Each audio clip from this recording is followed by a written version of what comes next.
Fala pessoal, bom dia. Aqui é o Walter Pensador TK novamente. E eu acabei me defrontando com mais um vídeo do Leandro Carnal. Desta vez, finalmente, eu tive a paciência e o saco de assistir o vídeo onde ele fala sobre essa questão do inferno, a questão do diabo. Eu pensava que era o vídeo onde ele falava que o Lúcifer é o primeiro empreendedor da história. Não é, mas é um vídeo igualmente horripilante e perverso. Sem mais delongas, eu vou começar.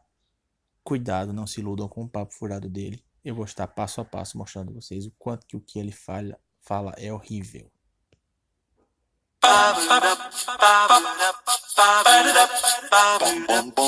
Do conceito.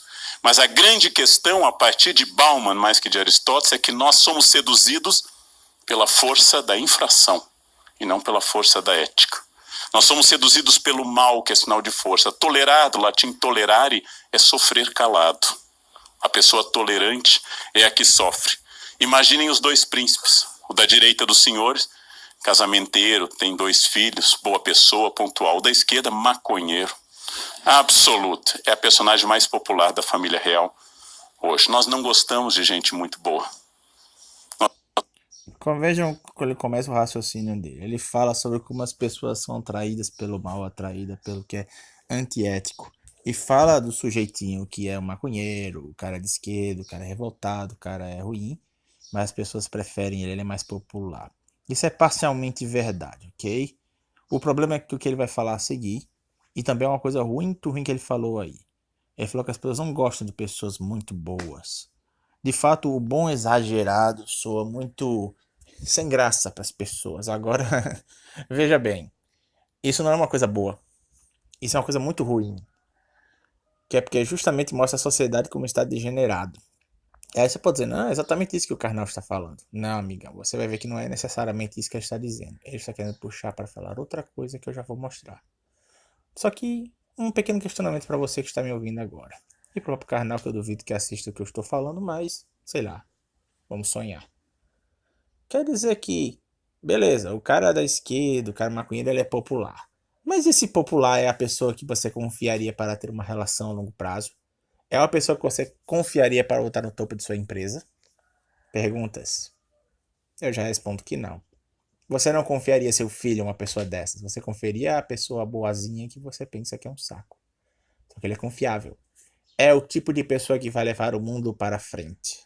Porque é a pessoa que vai ter valores morais corretos e é o tipo de coisa que mantém uma sociedade viva. Uma pessoa que é desonesta, uma pessoa que é antiética, uma pessoa que não corresponde a valores eternos que podem ser atestados como morais, essas pessoas tendem à destruição.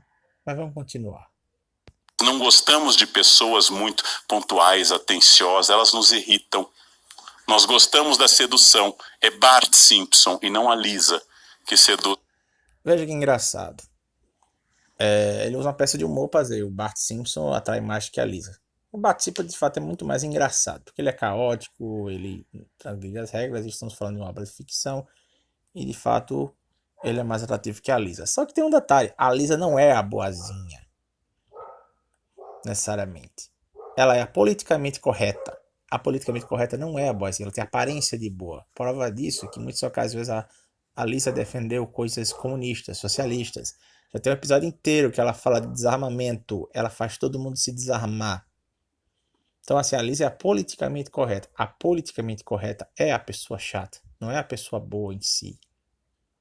Mas tudo bem, pode até considerar que as pessoas são não muito queridas por serem boazinhas demais, mas são as pessoas mais confiáveis e sim, elas vão ser queridas a longo prazo. E as pessoas hoje em dia só têm essa visão porque a mídia reforça, a mídia, o mundo dos cinemas coloca os anti-heróis, exalta eles, bota eles num panorama como se eles fossem personagens muito mais interessantes. Você vê que tem uma grande ênfase nos vilões, por exemplo, no Batman, no Superman, e os heróis é colocado de forma muito estereotipada. Então, claro, as pessoas vão simpatizar com o vilão, porque o vilão é colocado de forma muito mais interessante, é muito mais desenvolvido do que o herói. E claro, por mais que eu fique intrigado com os vilões de fato, eu não consigo gostar mais do vilão de forma alguma. Eu posso até gostar de destruir aquele vilão, acompanhar, se envolver e depois ele ser destruído.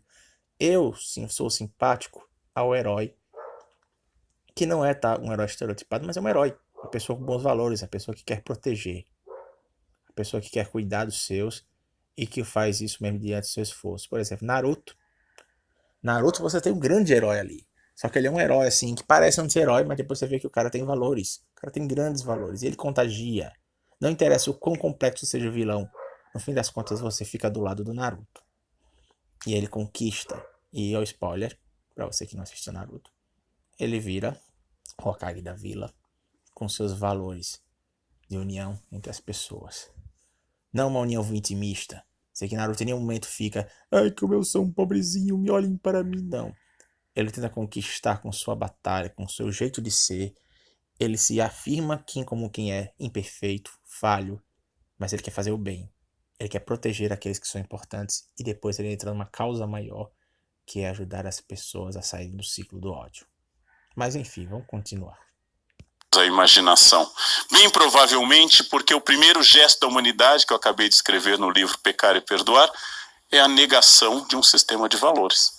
Adão se tornou um homem, Adam em hebraico homem, quando ele passa a dizer que apesar das leis de Deus serem claras, aliás só havia uma lei, não pode comer uma fruta.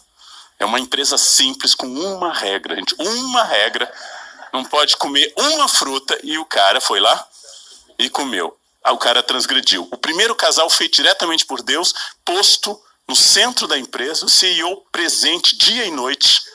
Ali, eles quebram o código de ética e tinha uma regra. Vão para... Veja só que engraçado. Ele exalta o fato de Adão ter quebrado a única regra que tinha.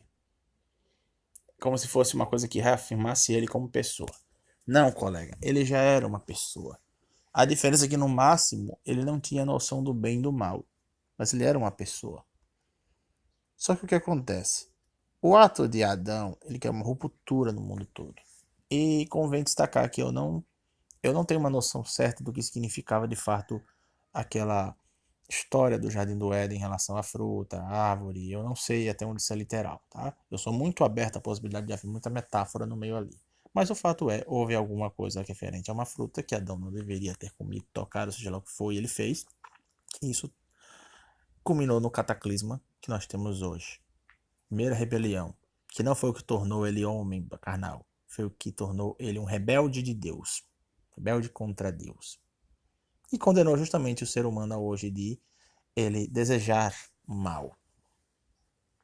Porque na verdade transpareceu o que já está na carne do homem. O homem tem necessidades físicas, fisiológicas, e que é muito mais propenso a fazer o mal, já que a carne ela não tem valores morais. Nós temos que usar a nossa mente, nosso espírito, para contrabalancear a carne que não está preocupada em fazer a ética ou o bem. A carne só quer se satisfazer. Mas vamos continuar. Fora criam filhos 50% homicidas, Caim e Abel. É difícil. Essa é a definição da humanidade. E você vê como o cara distorce as coisas. Primeiro, filhote, Adão não teve apenas Caim e Abel. A Bíblia fala só de Caim e Abel e depois fala dos 7. Mas a Bíblia fala que Adão e Eva tiveram muitos filhos. Você acha mesmo que Adão e Eva conseguiriam povoar a terra tendo apenas 3 filhos? Com um deles morrendo? Você acha mesmo isso? Se você acha, cara, você tem que ler lá Gênesis, no comecinho, e ver que a Bíblia fala que Adão e Eva tiveram filhos e filhas. Mas ele destacou aqueles dois primeiros justamente porque ali foi o primeiro homicídio. Não há nenhuma evidência de que eles eram os únicos. Então não foi 50% seu carnal. Não foi 50%. Mas enfim, não tem muito o que falar sobre isso não. Vamos continuar. Querem mais na empresa de vocês. Deus não conseguiu. Vocês querem mais. Ética é um aprendizado. Pegando o meu principal autor do século XVII, tirando Shakespeare, que morreu também no XVII, que é Milton, ele escreve no Paraíso Perdido, um poema épico maravilhoso sobre a queda do homem.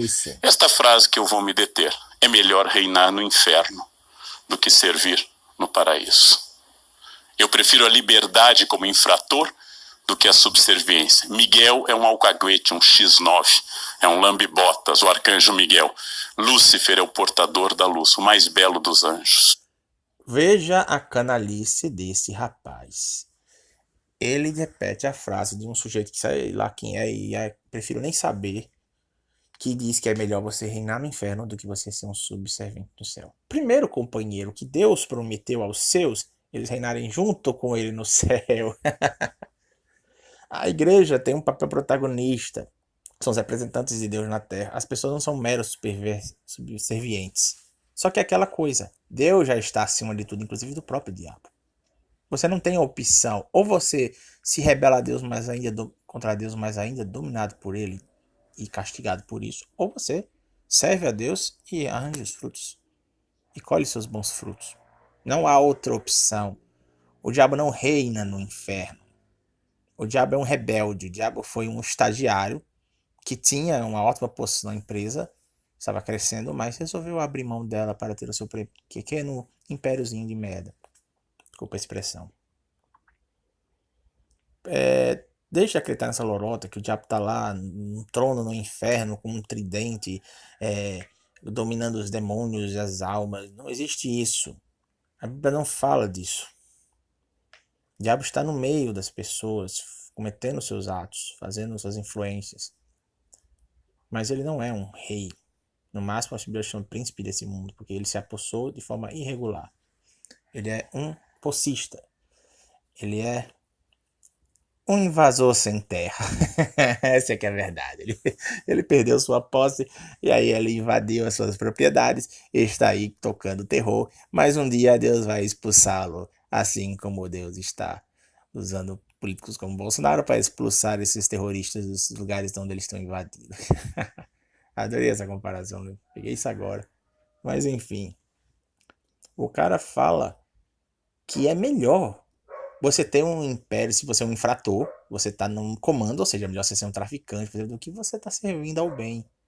Eu preciso comentar o quanto que isso é horrível. Eu preciso comentar isso, sinceramente. Por favor, que eu não tenho que comentar. O pior ainda está por vir, certo? Lembre-se, ele colocou dois extremos. Ou você está no lado infrator e você está no comando, ou você ser um subserviente, estando do lado do bem, não sendo um infrator. Preste atenção, fixe essa parte, que o que ele vai falar agora é muito pior. Ou seja, é melhor reinar. Eu prefiro a liberdade nesta kitnet, do que viver na casa dos meus pais. Percebeu o paralelo que esse sujeito fez? Você percebeu isso? Ele comparou você ser um subserviente e estar na casa dos seus pais a ser um infrator, você morando num kitnet sozinho. Ou criatura iluminada, para dizer o contrário. A própria Bíblia prevê a independência dos filhos. A Bíblia manda você fazer isso. Isso não é ser um infrator. Isso não é ser uma pessoa, vamos lá, que você saiu de um ser subserviente e passou a ter seu próprio destino. Não, cara. No próprio Gênesis, Adão profetiza e Deus corrobora com aquilo, porque Jesus cita isso lá na frente. Deixará o homem seu pai e sua mãe, unir-se à sua mulher e serão uma carne. A Bíblia declara que você tem que deixar o pai e a mãe, que significa você se desprender da dependência familiar de pai e mãe. Isso é uma lei de Deus muito antiga, muito antiga. Não existe esse papo furado.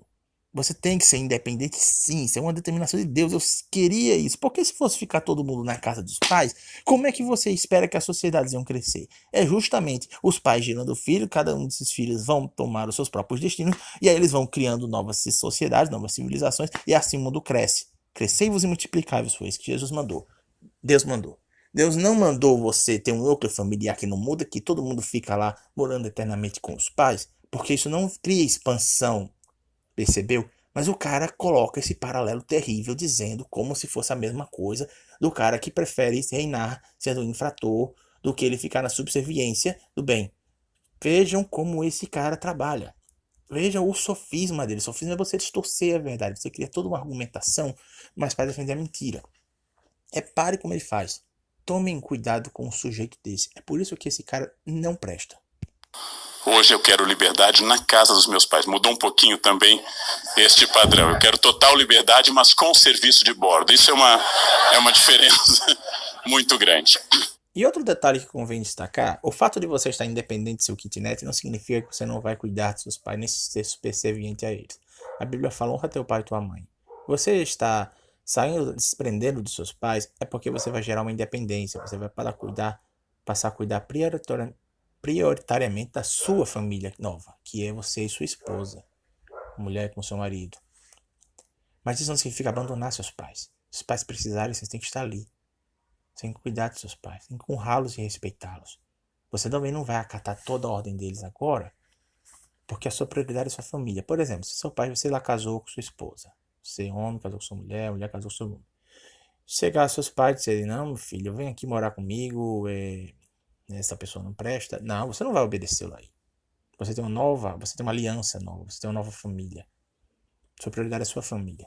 Você vai cuidar dos seus pais, obedecer seus pais, desde que isso não interfira com sua nova família. Cada macaco no seu galho.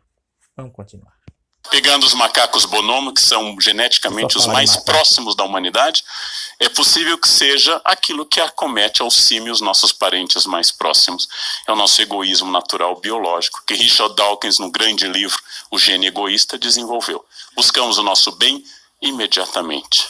E no mundo contemporâneo, nós, símios, confundimos querer fazer algo com sinônimo de poder fazer algo. Se eu posso fazer. Não há mais o imperativo categórico ético que Kant tanto tocou. Não há mais esse imperativo. Tanto que se vocês lerem biografias, como a biografia autorizada do Steve Jobs, é assustador, porque ele se orgulha de infrações éticas. Primeira vez que ele ganhou dinheiro, inventou uma máquina eletrônica que roubava o sinal interurbano da AT&T e fazia interurbanos de graça. E vendia isso a $100. Gastava 40 em peças, ganhava 60 por máquina. Ele se orgulha como gesto de empreendedor. Ike Batista, na autobiografia, diz que trazia joias costuradas na bainha da calça. Começou sua carreira como contrabandista. Que alguém faça uma infração ética, todos já fizemos. Mas orgulhar-se disso em biografia e servir de modelo para as pessoas é assustador. Enfim, você repare como ele faz, ele pega exemplos pontuais, anedóticos, para dizer o que, ó, todo mundo comete fração, não tem problema não, pode fazer.